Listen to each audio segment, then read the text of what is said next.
Assalamualaikum warahmatullahi wabarakatuh. Perkenalkan, nama saya Atifa Kairani, NIM 1914080001. Baiklah, pada video kali ini saya akan membahas tentang analisis komponen skripsi. Yang pertama yaitu penelitian eksperimen. Skripsi yang dianalisis yaitu skripsi oleh Miftahul Jannah yang berjudul Pengaruh Pembelajaran Fisika berbasis Al-Quran terhadap sikap spiritual peserta didik di Mas Jeumala Amal Pidijaya, Banda Aceh pada tahun 2018. Yang pertama yaitu komponen skripsinya ada cover dalam, abstrak, kata pengantar, daftar isi atau tabel atau gambar, daftar lampiran. Selanjutnya yaitu bab 1, pendahuluan, yang berisikan latar belakang, rumusan masalah, tujuan penelitian, manfaat penelitian, hipotesis penelitian, definisi operasional, dan batasan masalah. Yang pertama yaitu kita bahas latar belakang. Dan skripsi ini latar belakang yang bisa saya ambil yaitu fisika memerlukan pemahaman dan kemampuan berpikir logis, kritis, kreatif, rasional, dan dinamis. Selanjutnya yaitu rumusan masalah. Yang pertama, bagaimana pengaruh pembelajaran fisika berbasis Al-Quran terhadap sikap spiritual peserta didik di Mas Jeumala Amal Pidijaya. Yang kedua, bagaimana tanggapan peserta didik terhadap pengaruh pembelajaran fisika berbasis Al-Quran di Mas Jeumala Amal Pidijaya. Tujuan penelitiannya yaitu untuk mengetahui pengaruh pembelajaran fisika berbasis Al-Quran terhadap sikap spiritual peserta didik di Mas Jeumala Amal Pidijaya. Yang kedua, untuk mengetahui tanggapan peserta didik terhadap pembelajaran fisika berbasis Al-Quran di Mas Jeumala Amal Pidijaya. Selanjutnya yaitu manfaat penelitian. Yang pertama, dapat memberikan pengetahuan sikap peserta didik sebagai salah satu aspek afektif dalam kegiatan pembelajaran fisika berbasis Al-Quran. Yang kedua yaitu dapat memberikan informasi ilmiah untuk referensi peserta didik dalam menentukan pembelajaran fisika berbasis Al-Quran. Selanjutnya yaitu hipotesis penelitian. Selanjutnya yaitu definisi operasional. Sikap spiritual adalah sikap yang menanamkan nilai atau semangat religius. Yang kedua, pembelajaran fisika berbasis Al-Quran dalam penelitian ini adalah dilakukan dengan cara pembelajaran konsep-konsep fisika yang dikaitkan dengan firman-firman Allah atau Al-Quran. Selanjutnya yaitu batasan masalah. Selanjutnya yaitu bab 2, kajian teoris, yang berisikan belajar dan pembelajaran fisika Al-Quran, pembelajaran fisika berbasis Al-Quran, sikap spiritual, dan konsep gejala pemanasan global. Yang pertama yaitu belajar dan pembelajaran, yaitu ada pengertian belajar dan pengertian pembelajaran. Yang kedua fisika, yang ketiga Al-Quran, yang berisikan kandungan Al-Quran dan dimensi keilmuan. Yang keempat, pembelajaran fisika berbasis Al-Quran, yaitu dalam surah Ar-Rum ayat 41-42. Yang kedua dalam surat Al-A'raf ayat 56-58. Yang ketiga dalam surat Sad ayat 27. Yang kelima, sikap spiritual. Yang pertama, pengertian sikap spiritual dan indikator sikap spiritual. Selanjutnya, konsep gejala pemanasan global. Selanjutnya yaitu bab 3, metode penelitian, yang berisikan desain penelitian, lokasi dan waktu penelitian, populasi sampai penelitian, instrumen penelitian, teknik pengumpulan data, dan teknik analisis data. Yang pertama yaitu desain penelitian. Desain penelitian yang digunakan oleh peneliti adalah quasi experimental design. Yang kedua, lokasi dan waktu penelitiannya dilakukan di Mas Jeumala Amal Pidijaya, dilakukan pada tanggal 4 April 2018 dan 12 April 2018. Selanjutnya yaitu populasi dan sampel penelitian. Populasinya adalah seluruh peserta didik kelas 11 Mas Jeumala Amal Pidijaya tahun ajaran 2016-2017 yang berjumlah 130 peserta didik. Sampelnya yaitu peserta didik kelas 11 IPA 4 sebagai kelas eksperimen dan 11 IPA 3 sebagai kelas kontrol. Selanjutnya yaitu instrumen penelitian. Selanjutnya teknik pengumpulan data. Teknik pengumpulan data sikap spiritual berupa tes dan observasi. Yang kedua ada angket. Teknik analisis datanya yaitu analisis sikap spiritual. Yang pertama, tesnya ada uji normalitas, uji homogenitas, pengujian hipotesis, uji endgain. Yang B ada analisis data observasi. Yang pertama, menetapkan kategori skor dengan ketentuan skor yang telah ditetapkan. Yang kedua, menjumlahkan skor yang diperoleh dari tiap-tiap kategori, memasukkannya skor tersebut dalam rumus. Yang kedua ada analisis data angket. Selanjutnya itu bab 4, hasil dan pembahasan. Hasilnya itu data hasil peserta didik, data hasil aktivitas peserta didik. Yang ketiga data hasil angket. Pembahasannya ada analisis sikap spiritual dan analisis angket tanggapan peserta didik. Selanjutnya yaitu bab 5, penutup, yang berisikan kesimpulan dan saran. Kesimpulannya yaitu pembelajaran fisika berbasis Al-Quran pada materi gejala pemanasan global berpengaruh terhadap sikap spiritual peserta didik. Peserta didik dapat tertarik terhadap pembelajaran fisika berbasis Al-Quran pada materi gejala pemanasan global. Sarannya yaitu diarahkan kepada peneliti selanjutnya agar dapat menggunakan waktu yang lebih lama agar penelitiannya lebih valid. Daftar pustakanya dalam skripsi ini peneliti mencantumkan 32 sumber. Selanjutnya yaitu penelitian kepustakaan. Skripsi yang dia analisis yaitu skripsi oleh Kurnia yang berjudul Studi Literatur Media Pembelajaran yang digunakan pada model pembelajaran inquiry learning. Yang pertama yaitu analisisnya ada cover dalam, abstrak, kata pengantar, daftar isi, tabel atau gambar. Yang selanjutnya bab 1 pendahuluan berisikan latar belakang masalah, rumusan masalah, tujuan penelitian, manfaat penelitian, definisi istilah. Yang pertama itu latar belakang masalah. Pembelajaran merupakan proses interaksi antar siswa pendidik dan sumber belajar dalam lingkungan belajar, termasuk berbagi informasi antar guru siswa.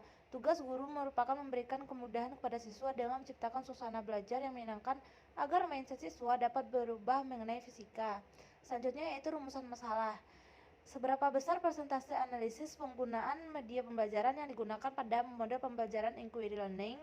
Selanjutnya yaitu tujuan penelitian. Untuk mendeskripsikan besarnya presentasi analisis penggunaan media pembelajaran yang digunakan pada model pembelajaran inquiry learning. Selanjutnya yaitu manfaat penelitian. Yang pertama memberikan kejelasan dan pemahaman tentang media pembelajaran dan untuk menambah ilmu pengetahuan tentang penggunaan media pembelajaran. Yang kedua yaitu memperoleh pengalaman belajar baru serta melatih kemampuan mendorong siswa agar lebih aktif, meningkatkan kualitas dan pemahaman belajar. Selanjutnya yaitu definisi istilah atau operasional. Yang pertama, library research atau studi literatur adalah mencari referensi teori yang relevan dengan kasus atau permasalahan yang ditemukan. Yang kedua, media pembelajaran merupakan alat atau sarana sebagai perantara untuk menyampaikan bahan pelajaran dari guru kepada peserta didik. Selanjutnya yaitu bab 2 kajian pustaka yang berisikan landasan teori, penelitian yang relevan, dan kerangka berpikir. Landasan teorinya yang pertama yaitu model pembelajaran K13 yang berisikan discovery learning, program based learning, project based learning, dan inquiry learning. Yang kedua model inquiry learning yaitu pengertian dan karakteristik, jenis-jenis model inquiry learning, sintaks pembelajaran inquiry, kelebihan dan kelemahan model inquiry learning, dan terakhir ada media pembelajaran. Selanjutnya yaitu penelitian yang relevan. Yang pertama skripsi yang dibuat oleh Iza Pusparinda, jurusan Pendidikan MIPA, Fakultas Keguruan dan Ilmu Pendidikan, Universitas Jember tahun 2020 dengan judul Keterampilan Berpikir Kritis dan Minat Belajar Siswa dalam Penerapan Model Pembelajaran Guided Inquiry berbantuan virtual laboratori di SMA 4 Jember. Selanjutnya yaitu ada kerangka berpikir. Yang ketiga yaitu bab 3 metode penelitian yang berisikan jenis penelitian, setting penelitian, sumber data, instrumen dan teknik pengumpulan data, dan terakhir ada teknik analisis data. Yang pertama yaitu jenis penelitian. Jenis penelitiannya adalah studi literatur atau studi kepustakaan atau library research atau suatu riset kepustakaan. Selanjutnya itu setting penelitian. Selanjutnya sumber data. Sumber data sekunder yaitu jurnal nasional terakreditasi untuk interval 10 tahun terakhir dengan jumlah keseluruhan 52 buah. Instrumen dan teknik pengumpulan datanya. Selanjutnya itu ada teknik analisis data. Yang pertama reduksi data, yang kedua display data, yang ketiga konten analisis atau analisis isi.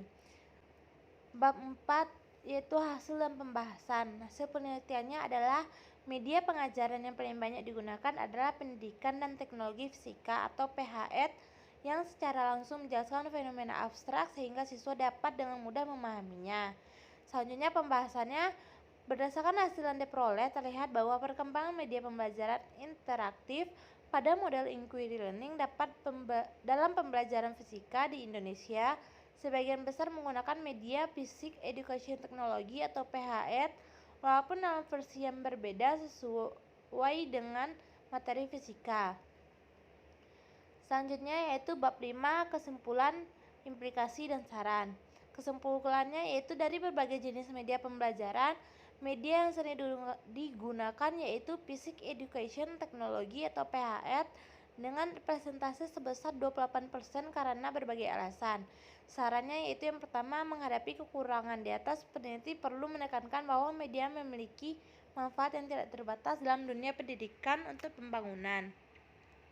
Selanjutnya untuk penelitian selanjutnya diharapkan peneliti memiliki gambaran umum tentang subjek yang akan diteliti. Daftar kepustakaannya, dalam daftar pustaka peneliti mencantumkan sekitar 81 sumber. Lampiran. Yang pertama ada lampiran abstrak jurnal yang dianalisis, kedua persuratan, yang ketiga cek-tunitin, yang keempat riwayat hidup. Selanjutnya penelitian korelasi Dalam skripsi yang dibuat oleh Ihsan Haidir yang berjudul Hubungan Tingkat Kemampuan Berpikir Kreatif dengan Hasil Belajar Fisika Siswa Kelas 11 IPA SMA 6 Negeri 16 Goa. Yang pertama yaitu cover dalam, abstrak, kata pengantar, daftar isi, daftar tabel, dan daftar lampiran. Selanjutnya itu bab 1 pendahuluan yang berisikan latar belakang masalah, rumusan masalah, tujuan penelitian, dan manfaat penelitian. Yang pertama itu latar belakang masalah. Pendidikan ialah aspek yang sangat berarti dalam pembangunan bangsa serta negara. Pendekatan saintifik ialah sesuatu proses pendidikan yang bertujuan supaya peserta didik secara aktif bisa menekuni konsep, hukum, ataupun prinsip lewat beberapa tahapan. Selanjutnya yaitu rumusan masalah. Apakah terdapat hubungan antara kemampuan berpikir kreatif dengan hasil belajar fisika siswa kelas 11 IPA SMA Negeri 16 Goa? Selanjutnya yaitu tujuan penelitian. Untuk mengetahui hubungan antara kemampuan berpikir kreatif dengan hasil belajar fisika siswa kelas 11 IPA SMA Negeri 16 Goa. Selanjutnya yaitu manfaat penelitian dapat meningkatkan kemampuan berpikir kreatif siswa yang akan berdampak pada keberhasilan akademik. Dapat dijadikan acuan bagi guru fisika dalam meningkatkan kemampuan berpikir kreatif dan hasil belajar jasmani siswa. Selanjutnya yaitu bab 2 kajian pustaka yang berisikan kajian pustaka, kerangka berpikir, dan hipotesis. Yang pertama yaitu kajian pustaka. Yang pertama ada berpikir kreatif, yang kedua pengertian belajar, ketiga pengertian hasil belajar, keempat pengertian kognitif, yang kelima faktor yang mempengaruhi hasil belajar. Selanjutnya yaitu kerangka berpikir. Dapat dilihat dalam gambar 21 yang dilampirkan. Yang ketiga ada hipotesis. Selanjutnya bab 3 metode penelitian. Yang pertama ada jenis dan lokasi penelitian, populasi dan sampel, desain penelitian, variabel penelitian, definisi operasional variabel, prosedur penelitian, teknik pengolahan data, instrumen penelitian, dan teknik analisis data. Jenis dan lokasi penelitiannya itu jenis penelitiannya korelasi, lokasinya di SMA Negeri 16 Goa. Populasi dan sampel, populasi seluruh siswa kelas 11 IPA yang sampelnya kelas 11 IPA 2 yang berjumlah 26 orang siswa. Soalnya desain penelitian, variabel penelitian, ada variabel bebas dan terikat, definisi operasional variabel, prosedur penelitian, teknik pengolahan data dengan cara tes kemampuan berpikir kreatif dan tes hasil belajar kognitif siswa yang masing-masing berbentuk esai atau soal uraian. Selanjutnya ada instrumen penelitian, yaitu instrumennya menggunakan tes kemampuan berpikir kritis yang berbentuk soal esai sebanyak 10 nomor. Selanjutnya ada teknik analisis data berupa analisis deskriptif dan analisis inferensial. Selanjutnya yaitu bab 4 hasil dan pembahasan. Hasil penelitian ada hasil analisis deskriptif dan hasil analisis inferensial. Selanjutnya ada pembahasan. Disimpulkan bahwa terdapat hubungan positif antara kemampuan berpikir kreatif dengan hasil belajar kognitif siswa dengan penggunaan model pembelajaran SSCS pada mata pelajaran fisika di SMA dengan nilai R² sebesar 0,790. Selanjutnya bab 5 kesimpulan dan saran. Kesimpulan, terdapat hubungan positif dan signifikan antara variabel kemampuan berpikir kreatif dengan variabel hasil belajar fisika. Sarannya, pendidik lebih kreatif dalam mengajarkan mata pelajaran fisika. Daftar kepustakaan. Dalam daftar pustaka, peneliti mencantumkan sekitar 28 sumber. Selanjutnya yaitu penelitian deskriptif kualitatif yang dilihat dalam skripsi yang dibuat oleh Ignatia Debbie Cynthia Krisbawati yang berjudul Pengetahuan Guru IPA tentang Siswa dan Pengaruhnya dalam Proses Pembelajaran, Studi Kasus 2 Guru IPA di SMPN Yogyakarta. Yang pertama yaitu ada cover dalam, abstrak, kata pengantar, daftar isi atau tabel atau gambar. Selanjutnya bab 1 yang berisikan latar belakang, pembatasan masalah, rumusan masalah, tujuan penelitian, dan manfaat penelitian. Latar belakangnya yaitu mengajar perlu disesuaikan dengan tujuan pendidikan dan kondisi setiap peserta didik. Selanjutnya yaitu pembatasan masalahnya. Yang pertama, pengetahuan guru tentang motivasi siswa, pengetahuan guru tentang kesulitan siswa, pengetahuan guru tentang miskonsepsi siswa. Selanjutnya yaitu rumusan masalah. Bagaimana pengetahuan guru IPA tentang siswa terkait motivasi siswa, kesulitan belajar, serta miskonsepsi siswa dan pengaruhnya dalam proses pembelajaran. Selanjutnya tujuan penelitian. Untuk mengetahui pengetahuan guru IPA tentang siswa terkait motivasi siswa, kesulitan belajar siswa, serta miskonsepsi siswa dan pengaruhnya dalam proses pembelajaran. Selanjutnya manfaat penelitian. Yang pertama, penelitian ini dapat menjadi suatu informasi bagi guru dalam melaksanakan kegiatan pembelajaran yang lebih baik. Selanjutnya, penelitian ini dapat digunakan sebagai bahan evaluasi bagi guru untuk menjadi guru yang profesional.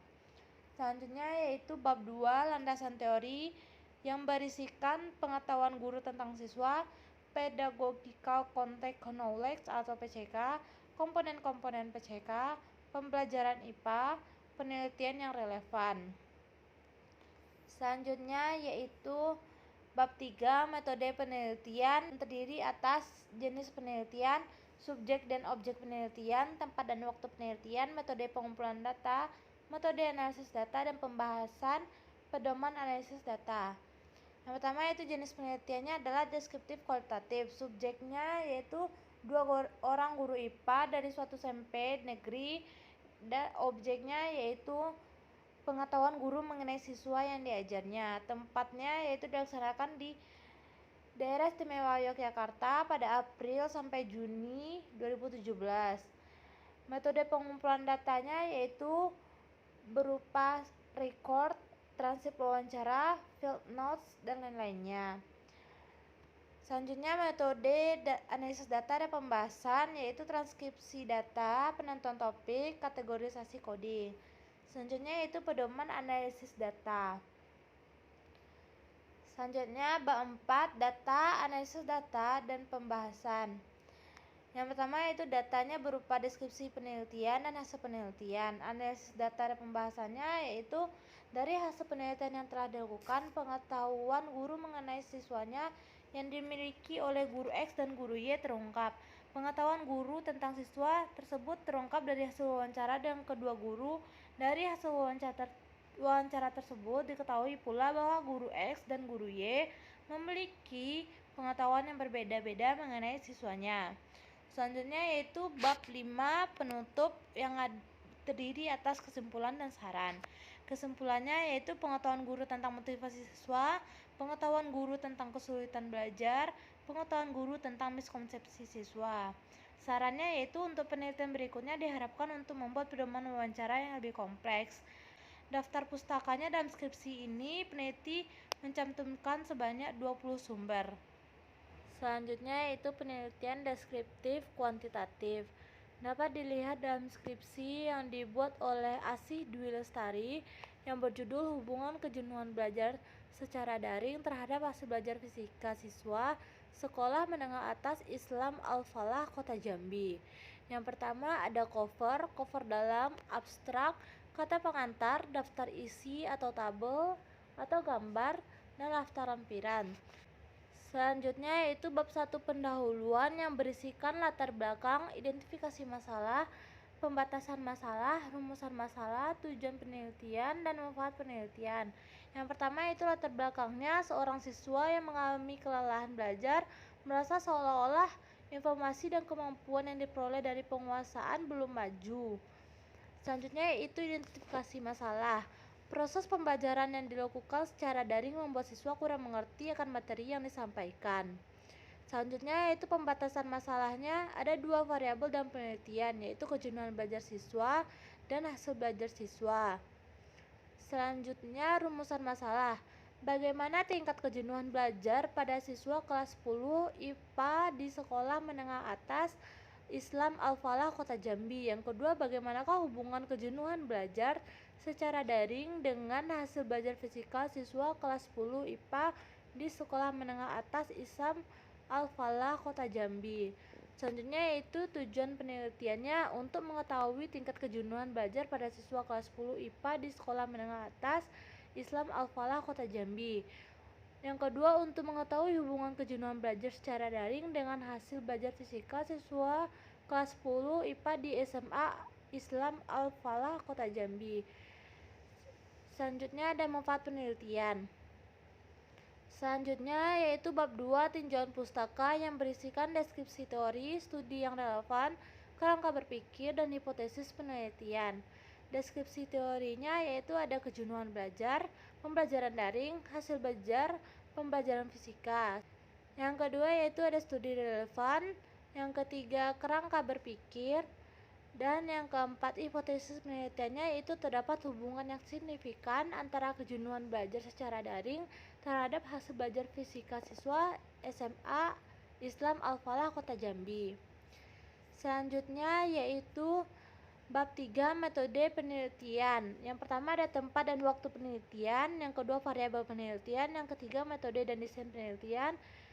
Selanjutnya, jenis dan sumber data, populasi dan teknik pengambilan sampel, instrumen penelitian, prosedur penelitian, teknik analisis data, dan hipotesis statistik. Yang pertama yaitu tempat dan waktu penelitiannya dilaksanakan di SMA Islam Al-Falah dan dilakukan pada tahun 2020 atau 2021. Variabel penelitiannya yaitu kejenuhan belajar dan hasil belajar. Desain penelitiannya yaitu jenis survei yang digunakan dalam penelitian ini adalah desain survei cross-seksional. Jenis dan sumber datanya, jenis data penelitian ini menggunakan jenis data kuantitatif. Sumber datanya yaitu data primer dan data sekunder. Selanjutnya yaitu populasi dan teknik pengambilan sampel. Populasinya yaitu seluruh siswa-siswi kelas 10 IPA yang bersekolah di SMA Islam Al-Falah. Teknik pengambilan sampelnya yaitu non-probability sampling. Selanjutnya instrumen penelitian, prosedur penelitian, teknik analisis datanya yaitu dengan menggunakan uji normalitas dan uji linearitas. Yang terakhir ada hipotesis statistik atau kesimpulan sementara. Selanjutnya yaitu bab 4, hasil dan pembahasan, yang terdiri atas deskripsi waktu penelitian, deskripsi data hasil penelitian, pembahasan hasil penelitian, keterbatasan penelitian. Keterbatasan penelitiannya yaitu penelitian ini kurang dapat digeneralisasikan pada jangkauan yang lebih luas karena subjek yang digunakan dalam penelitian ini terbatas. Lambatnya respon siswa ketika mengisi kuesioner membutuhkan waktu lumayan lama dalam pengumpulan data. Selanjutnya yaitu bab 5, kesimpulan dan saran. Selanjutnya daftar pustaka. Dalam skripsi ini peneliti mencantumkan sebanyak 39 sumber. Selanjutnya yaitu penelitian miskuren. Bisa kita lihat dalam skripsi yang dibuat oleh Rika Ramadanti S yang berjudul Analisis Miskonsepsi Fisika dengan Two-Tier Diagnostic Test dilengkapi Certainty of Response Index atau CRI pada siswa kelas 10 Ilmu Pengetahuan Alam Sekolah Menengah Atas Negeri 1 Muaro Jambi. Nah, yang pertama yaitu ada cover dalam, abstrak, kata pengantar, daftar isi, tabel atau gambar, dan daftar lampiran. Selanjutnya yaitu ada bab 1, pendahuluan, yang berisikan latar belakang, identifikasi masalah, batasan masalah, rumusan masalah, tujuan penelitian, dan manfaat penelitian. Latar belakangnya yaitu fisika merupakan mata pelajaran yang membutuhkan kecerdasan tinggi sehingga sangat sulit dipelajari oleh siswa. Identifikasi masalahnya yaitu dampak jika miskonsepsi tidak teranalisis akan mempengaruhi pembelajaran siswa pada materi-materi fisika yang lain. Batasan masalahnya yaitu tes diagnostik two-tier dilengkapi Certainty of Response Index atau CRI untuk mengidentifikasi miskonsepsi siswa. Selanjutnya yaitu rumusan masalah. Rumusan masalah yang pertama, bagaimana tingkat miskonsepsi pada siswa kelas 10 IPA SMA Negeri 1 Muaro Jambi pada tahun ajaran 2019-2020. Yang kedua, bagaimana penyebab miskonsepsi pada siswa kelas 10 IPA SMA Negeri 1 Muaro Jambi tahun ajaran 2019-2020. Selanjutnya, tujuan penelitian. Yang pertama, untuk mengetahui tingkat miskonsepsi fisika pada siswa kelas 10 IPA SMA Negeri 1 Muaro Jambi. Yang kedua, untuk mengetahui penyebab miskonsepsi fisika pada siswa kelas 10 IPA SMA Negeri 1 Muaro Jambi. Selanjutnya ada manfaat penelitian. Selanjutnya yaitu bab 2 tinjauan pustaka yang berisikan deskripsi teori, penelitian yang relevan, dan kerangka berpikir. Selanjutnya yaitu bab 3 metode penelitian.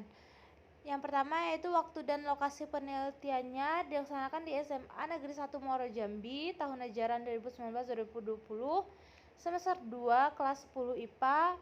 Waktu pelaksanaannya yaitu 27 Februari sampai 8 Mei 2020. Yang kedua, desain penelitian. Peneliti menggunakan mixed method dengan desain sequential explanatory atau urutan pembuktian. Yang ketiga ada tahapan penelitian, yaitu tahap 1 metode kuantitatif, tahap 2 metode kualitatif. Selanjutnya yaitu bab 4 hasil dan pembahasan. Yang pertama yaitu hasil penelitian. Yang dibahas adalah analisis tahap 1 kuantitatif dan analisis tahap 2 kualitatif. Yang ketiga interpretasi data kuantitatif dan kualitatif. Selanjutnya pembahasan. Diperoleh bahwa persentase rata-rata miskonsepsi yaitu 51,65%, yang mana miskonsepsi terjadi pada diri peserta didik yang berasal dari prakonsepsi dan berasal dari pendidik sekaligus kegiatan belajar mengajar yang sering tidak terlaksana. Selanjutnya yaitu bab 5 kesimpulan dan saran. Kesimpulannya berdasarkan hasil penelitian, analisis data, dan pembahasan, maka dapat diambil kesimpulan bahwa secara keseluruhan miskonsepsi yang dialami siswa dapat digolongkan ke dalam kategori sedang karena jumlah persentase miskonsepsi besar dari 30%, yaitu sebesar 51,65%. Yang kedua yaitu saran. Untuk meminimalisasi miskonsepsi, sebaiknya pendidik atau guru melakukan apersepsi atau pemberian konsep di awal. Selanjutnya itu daftar pustaka. Dalam skripsi ini peneliti mencantumkan 60 sumber. Selanjutnya yaitu penelitian mix sekuensial. Dapat dilihat dalam skripsi yang dibuat oleh Anila yang berjudul Identifikasi Level Metakognisi Peserta Didik pada Pembelajaran Fisika, ditinjau dari kemampuan pemecahan masalah fisika di SMA Islam Kebumen, Kabupaten Tanggamus. Yang pertama yaitu ada cover dalam, abstrak, kata pengantar, daftar isi, daftar tabel, dan daftar gambar. Selanjutnya yaitu bab 1 pendahuluan. Nah, yang pertama itu latar belakang masalah, yaitu pendidikan memegang peranan penting dalam menentukan kualitas suatu negara yang dikaitkan dengan tingkat sumber daya manusia di negara tersebut. Yang kedua yaitu identifikasi masalah. Yang pertama rendahnya hasil belajar fisika yang dicapai oleh peserta didik. Yang kedua rendahnya minat belajar fisika peserta didik. Selanjutnya yaitu pembatasan masalah. Penelitian ini hanya untuk mengidentifikasi level metakognisi yang dimiliki peserta didik pada pembelajaran fisika. Selanjutnya rumusan masalah. Bagaimana tingkat kemampuan pemecahan masalah yang dicapai peserta didik dalam pembelajaran fisika di SMA Islam Kebumen, Kabupaten Tanggamus. Yang kedua, bagaimana level metakognisi peserta didik pada pembelajaran fisika yang ditinjau dari kemampuan pemecahan masalah fisika di SMA Islam Kebumen, Kabupaten Tanggamus. Selanjutnya itu ada tujuan penelitian. Yang pertama yaitu untuk mengetahui tingkat kemampuan pemecahan masalah yang dicapai peserta didik pada pembelajaran fisika di SMA Islam Kebumen, Kabupaten Tanggamus. Yang kedua untuk mengetahui level metakognisi peserta didik pada pembelajaran fisika yang ditinjau dari kemampuan pemecahan masalah fisika di SMA Islam Kebumen, Kabupaten Tanggamus. Selanjutnya ada manfaat penelitian. Selanjutnya bab 2 tinjauan pustaka yang berisikan kajian teori, penelitian yang relevan, dan kerangka berpikir. Selanjutnya yaitu bab 3 metode penelitian. Yang pertama adalah tempat dan waktu penelitian. Dilaksanakan di SMA Islam Kebumen, Kabupaten Tanggamus, dan dilaksanakan pada semester ganjil 2019-2020. Yang kedua, pendekatan dan jenis penelitian. Jenis penelitian deskriptif dengan menggunakan metode mixed method. Selanjutnya yaitu populasi, teknik pengambilan sampel, dan sampel penelitian. Populasinya adalah seluruh peserta didik kelas 12 program studi MIA di SMA Islam Kebumen, Kabupaten Tanggamus. Sampel penelitian dan teknik pengambilan sampelnya yaitu sampelnya 33 responden. Teknik pengambilan sampel dan penelitian menggunakan model seleksi partisipan. Selanjutnya ada definisi operasional penelitian. Yang pertama, identifikasi, level metakognisi, pembelajaran fisika, dan kemampuan pemecahan masalah. Teknik pengumpulan datanya yaitu tes, wawancara, dokumentasi, dan observasi. Selanjutnya, instrumen penelitiannya. Yang pertama, peneliti, soal tes, 3 permohonan wawancara, 4 jurnal observasi. Selanjutnya, teknik analisis datanya menggunakan analisis data kuantitatif dan kualitatif. Dan terakhir, pemeriksaan keabsahan data yaitu menggunakan uji credibility, uji transferability, uji dependability, uji confirmability. Selanjutnya bab 4, hasil dan pembahasan. Yang pertama yaitu hasil penelitian. 1. Hasil analisis butir soal, hasil uji homogenitas populasi, hasil identifikasi kemampuan pemecahan masalah peserta didik. Yang pembahasannya yaitu tujuan pendidikan yang diusung oleh KTSP 2013 dapat tercapai dengan menghasilkan peserta didik dengan kemampuan metakognisi yang baik. Selanjutnya, bab 5, kesimpulan dan saran. Kesimpulannya adalah kelompok pemecahan masalah fisika terdistribusi 12,12% responden dalam kelompok tinggi, 66,67% responden dalam kelompok sedang, dan 21,21% responden dalam kelompok rendah. Sarannya itu diharapkan peserta didik untuk dapat menumbuhkan rasa ingin belajar dalam dirinya agar pembelajaran yang dibawakan pendidik dapat mencapai tujuan yang baik. Daftar pustakanya yaitu peneliti mencantumkan sebanyak 72 sumber. Selanjutnya yaitu penelitian tindakan kelas atau PTK. Dapat dilihat dalam skripsi yang dibuat oleh Anggun Purnamasari yang berjudul Upaya Meningkatkan Hasil Belajar Siswa dengan Menggunakan Model Pembelajaran Kooperatif Tipe Student Teams Achievement Division atau STAT pada mata pelajaran fisika di Sekolah Menengah Atas Negeri 2 Tanjung Jabung Timur. Yang pertama ada cover dalam, abstrak, kata pengantar, daftar isi, tabel atau gambar. Selanjutnya bab 1, pendahuluan yang berisi latar belakang, yaitu guru harus mampu menerjemahkan dan menjelaskan nilai-nilai yang terkandung dalam kurikulum dan menyampaikan nilai-nilai tersebut kepada siswa melalui proses pembelajaran. Selanjutnya ada batasan masalah. Penelitian ini dilaksanakan pada kelas 11 MIPA 2 di SMAN 2 Tanjung Jabung Timur. Materi pelajarannya yaitu fisika pada materi usaha dan energi. Selanjutnya rumusan masalah. Apakah model pembelajaran kooperatif tipe STAD dapat meningkatkan hasil belajar fisika siswa kelas 11 MIPA 2 di SMAN 2 Tanjung Jabung Timur? Selanjutnya tujuan penelitian. Untuk mengetahui apakah model pembelajaran kooperatif tipe STAD dapat meningkatkan hasil belajar fisika siswa kelas 11 MIPA 2 di SMAN 2 Tanjung Jabung Timur. Selanjutnya yaitu manfaat penelitian. Mendapatkan kesempatan dalam mempraktikkan teorinya bahwa model yang digunakan cocok untuk meningkatkan hasil belajar siswa dan siswa mengalami pembelajaran dengan model yang menyenangkan. Selanjutnya yaitu bab 2, tinjauan pustaka yang berisikan kajian teoris. Selanjutnya penelitian yang relevan dan kerangka berpikir. Selanjutnya yaitu bab 3, metode penelitian. Yang pertama yaitu setting penelitian.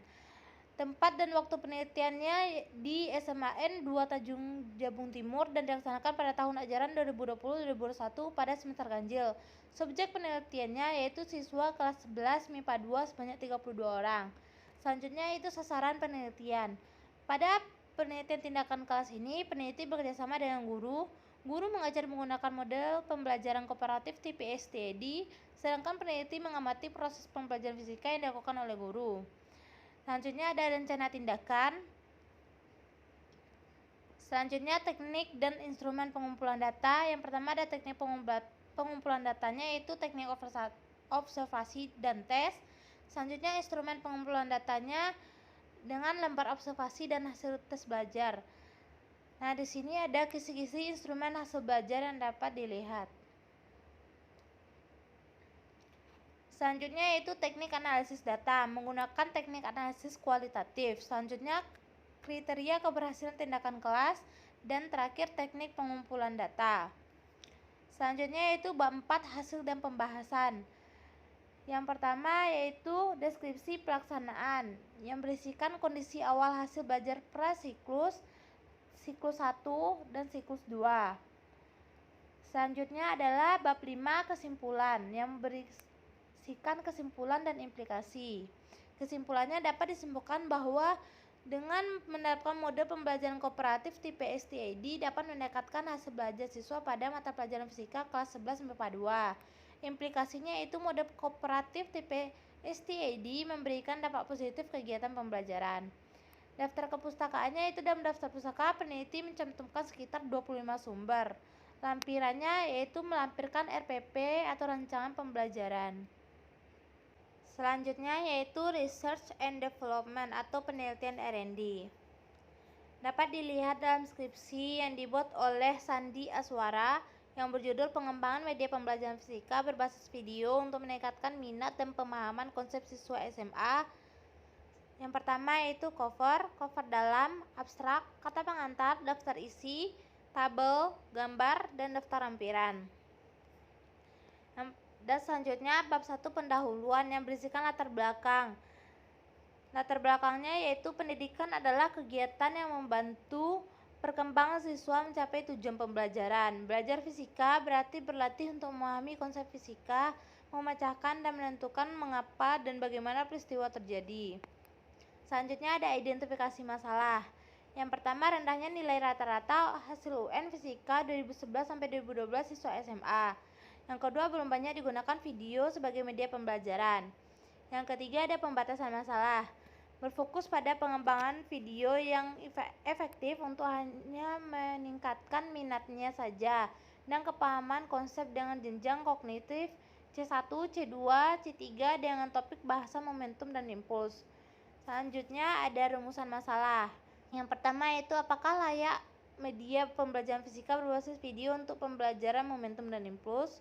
Yang kedua, seberapa efektifkah pembelajaran fisika berbasis video untuk meningkatkan minat belajar siswa dalam pembelajaran momentum dan impuls. Yang ketiga, seberapa efektifkah media pembelajaran fisika berbasis video untuk meningkatkan pemahaman konsep, materi, momentum, dan impuls. Selanjutnya ada tujuan penelitian. Yang pertama, mengembangkan produk media pembelajaran fisika berbasis video yang layak guna untuk pembelajaran momentum dan impuls. Yang kedua, menguji keefektifan media pembelajaran fisika berbasis video untuk meningkatkan minat belajar siswa. Yang ketiga, menguji keefektifan media pembelajaran fisika berbasis video untuk meningkatkan pemahaman konsep materi fisika. Selanjutnya ada manfaat penelitian. Selanjutnya ada spesifikasi produk. Selanjutnya, asumsi dan keterbatasan pengembangan. Dan terakhir ada definisi istilah. Selanjutnya, bab 2 tinjauan pustaka yang berisikan deskripsi teori dan kerangka berpikir.